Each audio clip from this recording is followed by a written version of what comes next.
Assalamualaikum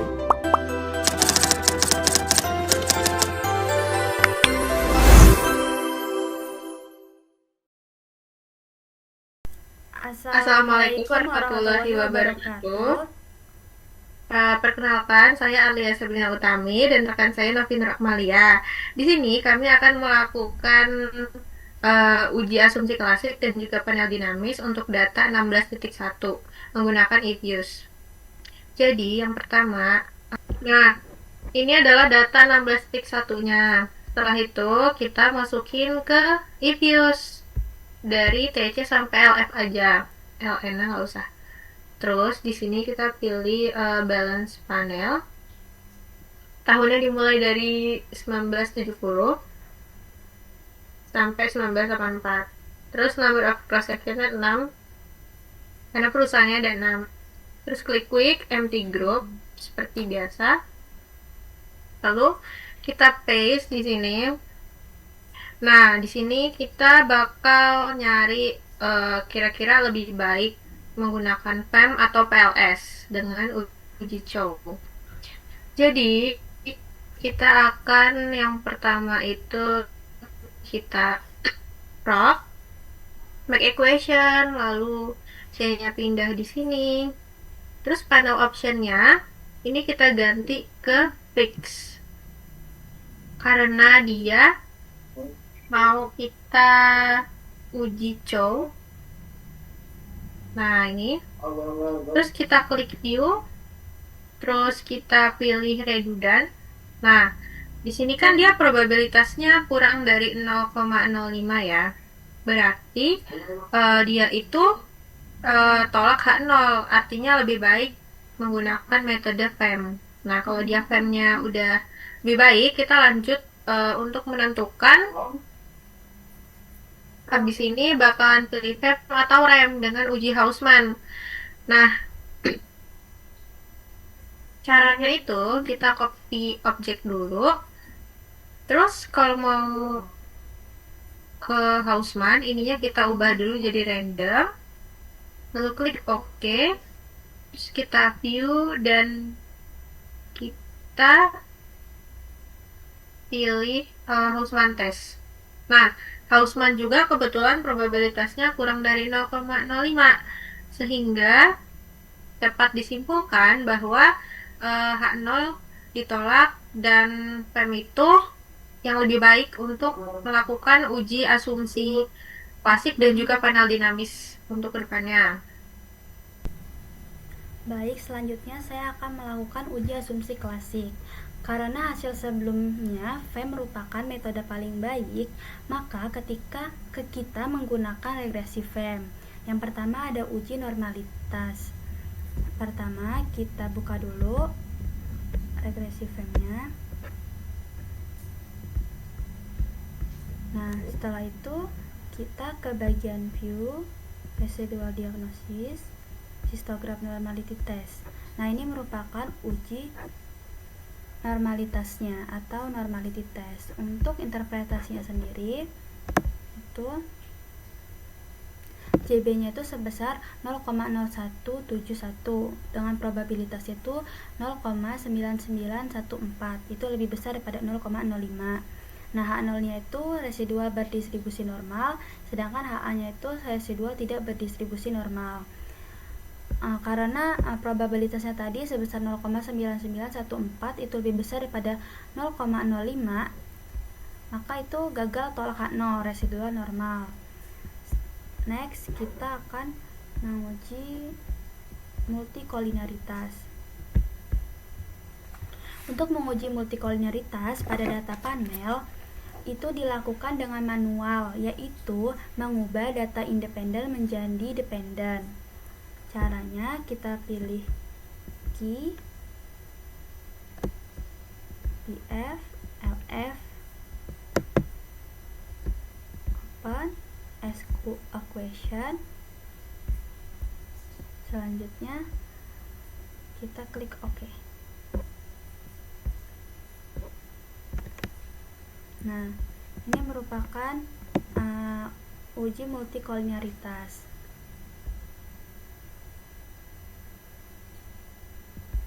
Selanjutnya adalah interpretasinya.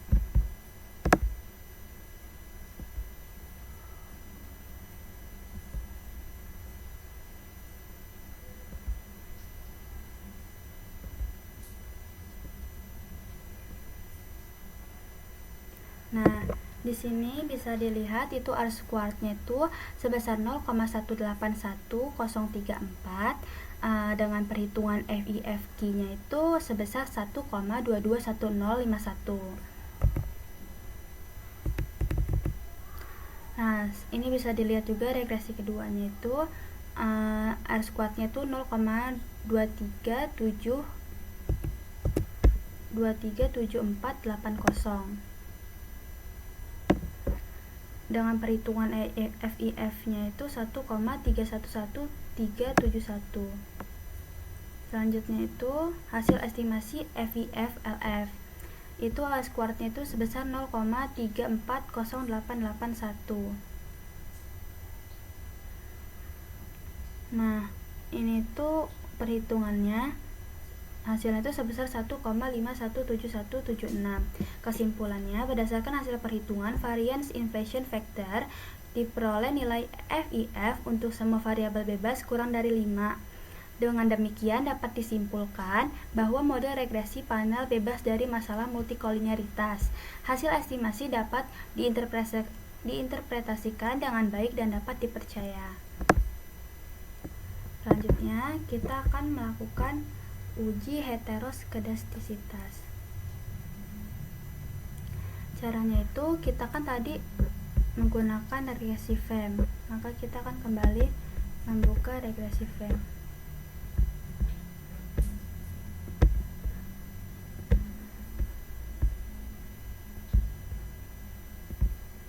Nah, langkah pertama itu kita ke bagian prog. Setelah itu kita make a residual series, kita klik OK. Nah, ini resit satunya. Sebelumnya saya sudah membuat resit 1, jadi mungkin ini akan kita hapus.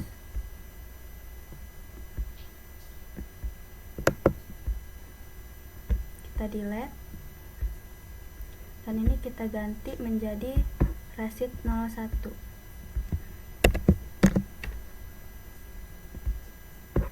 Oke, selanjutnya kita estimate dulu. Kita klik dulu resit 1, CTRL, key, BF, LF. Kita klik kanan, open as equation.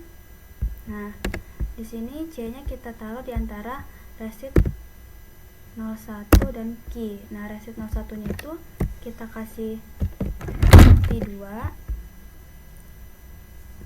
Selanjutnya di sini juga kita kasih key topi 2,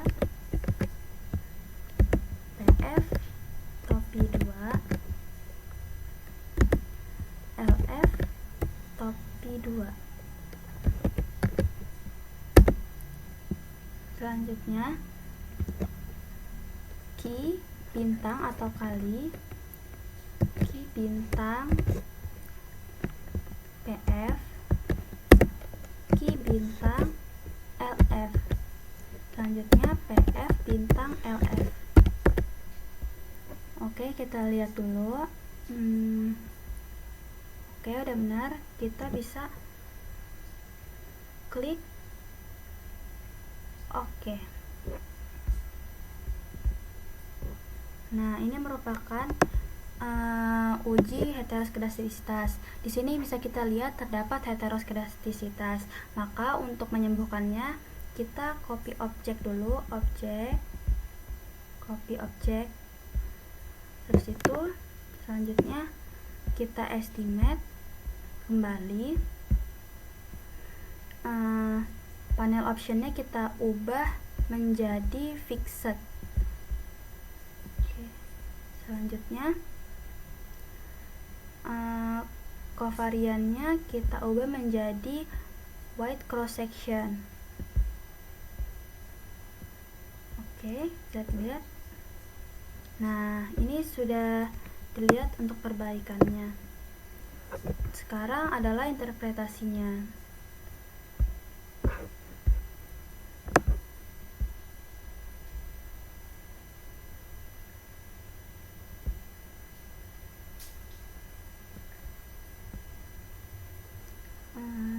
Bentar.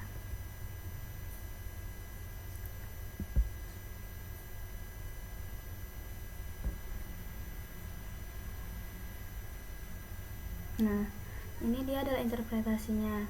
Bisa dilihat H0-nya itu homoskedastisitas, HA-nya heteroskedastisitas. A squared-nya itu yang regres itu sebesar 0,498028 dengan C kuadrat hitungnya itu sebesar 44,823. C kuadrat tabel dengan alfa 0,05 dan DF-nya 9 itu hasilnya 16,919. Di Excel kita dapat mencari dengan mengetik CH INF ini dalam kurung 0,05 dan DF-nya 9. Karena 44,823 lebih besar daripada 16,919, maka H0 ditolak, ada heteroskedastisitas. Nah, tadi kan kita sudah melakukan perbaikan. Nah, ini adalah interpretasinya. Homoskedastisitas itu H0 itu homoskedastisitas, sedangkan HA-nya itu heteroskedastisitas. Hasil estimasi dengan metode panel least square dengan wide cross section standard errors menunjukkan nilai R squared-nya itu 0,49 sekian. Nilai probabilitas untuk beberapa variabel bebas seperti LF kuadrat dan PF dikali LF masih signifikan dengan p-value-nya itu kurang dari 0,05. Hal ini menandakan bahwa heteroskedastisitas tetap terdeteksi pada model awal. Namun, pada penggunaan metode wide cross section, model sudah melakukan koreksi terhadap heteroskedastisitas sehingga hasil estimasi koefisien menjadi lebih konsisten. Standar error lebih baik dibandingkan OLS biasa. F statistiknya itu sebesar 8,819 sekian dengan probabilitasnya 0,000 sekian, menandakan bahwa model secara keseluruhan signifikan. Kesimpulannya, uji heteroskedastisitas sebelumnya menunjukkan adanya heteroskedastisitas dengan chi-square hitungnya itu 44,823 lebih besar daripada 16,919. Oleh karena itu, estimasi diperbaiki dengan metode wide cross section. Hasil perbaikan menunjukkan bahwa meskipun heteroskedastisitas masih terdeteksi, koreksi wide membuat nilai standar error menjadi robust, sehingga model tetap layak digunakan untuk analisis dan inferensi. Selanjutnya kita akan melakukan uji autokorelasi. Kita tutup terlebih dahulu. Untuk autokorelasi sendiri sama seperti ini, kita klik resit 01 CTRL key PF dan LF, kemudian open as equation. Kita estimate C nya seperti biasa kita taruh di antara resit 01 dan variabel key. Kemudian kita tambah resit 01 dalam kurung min 1 dan resit 01 dalam kurung min 2. Oke, kita lihat sudah. Selanjutnya kita klik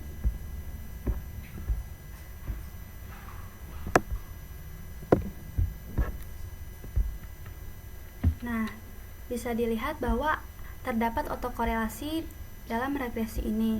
Nah, cara menyembuhkannya itu pertama seperti biasa kita copy objek terlebih dahulu.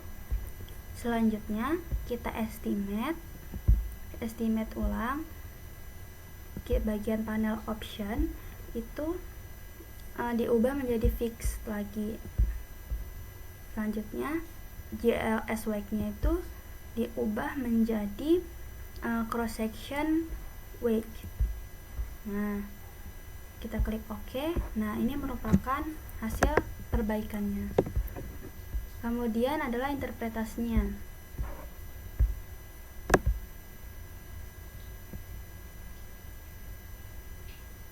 Nah, untuk interpretasinya sendiri, itu H0 tidak terdapat autokorelasi pada residual, HA terdapat autokorelasi pada residual. A-squared regresinya itu sebesar 0,479527. Nah, sedangkan C kuadratnya itu hasilnya itu 37,403. C kuadratnya yang tabel dengan alfa 0,05 dan DF-nya 2 itu sebesar 5,991. Nah, ini bisa dicari di Excel dengan mengetik ini. Selanjutnya karena 37,403 lebih besar daripada 5,991, maka H0 ditolak, adanya autokorelasi. Nah, tadi kan kita sebelumnya udah menyambungkannya ya. Nah, ini merupakan interpretasinya. Nah, H0-nya itu tidak terdapat autokorelasi pada residual. Nah, HA-nya itu terdapat autokorelasi pada residual. Hasil estimasi dengan metode panel AGLS cross section weight menunjukkan nilai R-squared weighted itu sebesar 0,565 sekian. Selanjutnya, nilai probabilitas untuk variabel lag residual yaitu resid 01 yang min 1 dan resid 01 yang min 2 masih signifikan dengan p-value-nya itu kurang dari 0,05. Hal ini menandakan bahwa autokorelasi tetap terdeteksi pada model awal. Namun dengan penggunaan metode AGLS, model sudah melakukan koreksi terhadap autokorelasi dan heteroskedastisitas, sehingga hasil estimasi koefisien menjadi lebih efisien.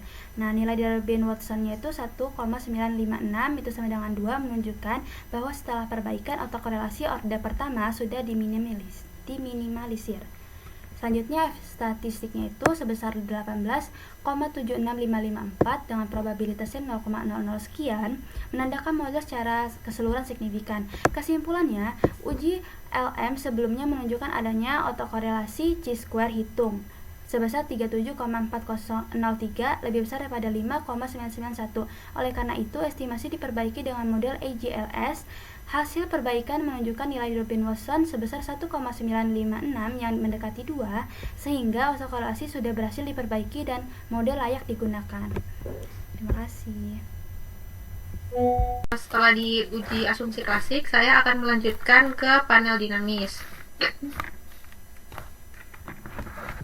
Caranya sama kayak yang tadi ya. Kita masukin datanya.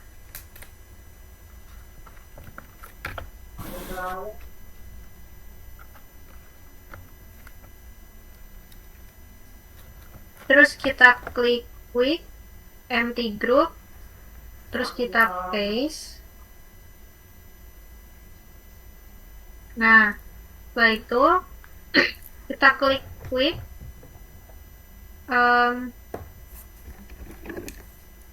terus estimate equation. Nah, di sini dia metodenya diganti GMM atau DPD. Selanjutnya, klik dynamic panel wizard. Kita klik next. Terus dependennya itu kan tadi TC. Jadi kita ketik di sini TC. Lalu next. Terus di sininya itu kan variabel ini ya, tadi kan ada key, PF dan LF. Terus kita klik next, lalu ininya biarin aja difference, next lagi. Terus ini kan udah min 2, lalu kita tambahin DF-nya. DF-nya kan tadi perusahaannya 6, biasanya kan DF itu rumusnya DF min 1, berarti kan 5. Jadi kita tambahin di sini min 5, terus kita next lagi.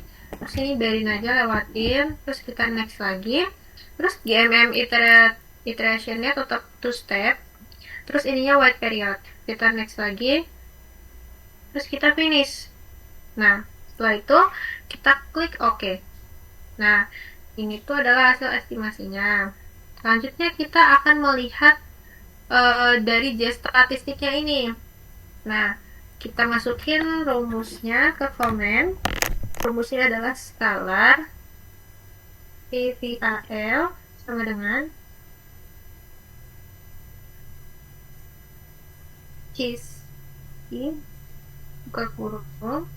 Terus habis itu kita copy ini aja statistiknya, terus kita pindahin ke sini, kita paste, lalu kita masukin depth-nya tadi berapa, 5 kurung, terus kita enter. Nah, munculkan di sini PVAL-nya.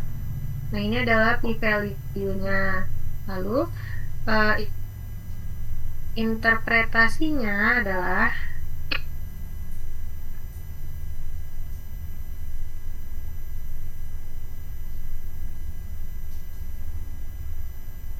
itu 0,1349, artinya lebih dari 0,05. H0 gagal menolak H0. Nah, artinya instrumen yang digunakan dalam GMM itu valid atau tidak ada masalah over identifying restriction, dan p-value-nya juga di atas 0,05. Hal ini tuh konsisten, artinya model tidak mengalami salah spesifikasi dan instrumennya valid. Uji validitas instrumen di atas menunjukkan bahwa model valid dan layak digunakan karena instrumen tidak bersifat over identifying. Secara keseluruhan, model panel dinamis ini bisa diterima dan bisa menjelaskan kalau misalnya biaya sekarang itu sangat dipengaruhi oleh biaya masa lalu dan tingkat output juga. Baik, tadi merupakan pemaparan proyek 1 dari kami. Terima kasih. Wassalamualaikum warahmatullahi wabarakatuh.